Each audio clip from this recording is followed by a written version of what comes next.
So let's go ahead and do another example here, a very, very important example.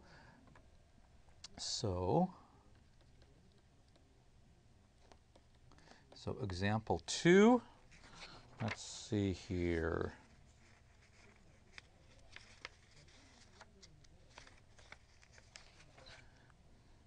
Find the integral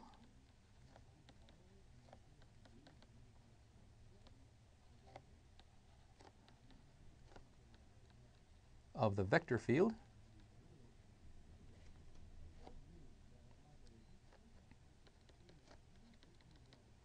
f of xy is equal to minus y over x squared plus y squared, x over x squared plus y squared, around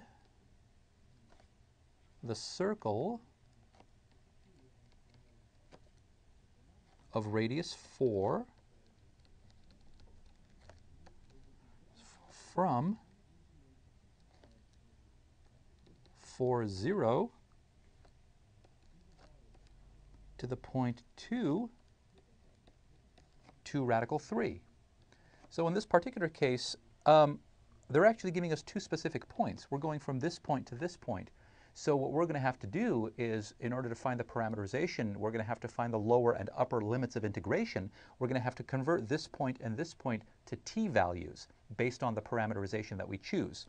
Okay, so let's go ahead and do a little geometry here just to see what this looks like, so we make sure we understand what we're doing. So we have this circle of radius 4, right? This is 4, that's 4. We know how to parameterize that. That's going to be 4 cosine t, 4 sine t. And what we're doing is we're going from this point, the point 4, 0, all the way to this point right here, to 2 radical 3. And we're moving in this direction, that direction. That's the parameterization. So our c of t is going to be the 4 cosine t, 4 sine t. Now, when we do the integration, we need values of t because we're integrating along the curve. So it's t is going to be, the t values are going to be the lower and upper limits of integration. So this point is represented by t equals 0. So at the point 4, 0, t equals 0. So that's our lower limit of integration.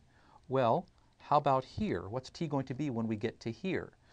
Well, at the point 2 rad 3, well, let's go ahead and solve. 4 cosine t is the x value here. This is the y value. Let's just go ahead and solve for t. So 4 cosine of t is equal to 2. Cosine of t equals 2 over 4 equals 1/2. And since we're in the first quadrant, t is equal to pi over 3. So we're going to be integrating from 0 to pi over 3. That's our lower limit of integration. That's our upper limit of integration. So notice in this case they didn't give us the parameterization and the t values that we're going to traverse. They gave us 2 points and they gave us just the geometric on this unit circle. We came up with a parameterization. That shouldn't be a problem. We need to find out what the t value is, so we have to evaluate one of these to find the t values. From t goes to 0, as t moves up to pi over 3, that covers that segment of the circle. Okay, so t is going to run from 0 all the way to pi over 3. All right, so let's go ahead and solve the integral. Well, f of c of t, when I put this parameterization into there, I end up with the following. I end up with minus 4 sine t over 16 cosine squared t plus 16 sine squared t, and I end up with 4 cosine t over 16 cosine squared t plus 16 sine squared t. Okay, this of course is equal to minus 4 sine of t over 16 cosine squared t sine squared t is equal to 1, so that factors out. And I have 4 cosine of t over 16. Let's get rid of these little random lines that tend to show up in the bottom of the page.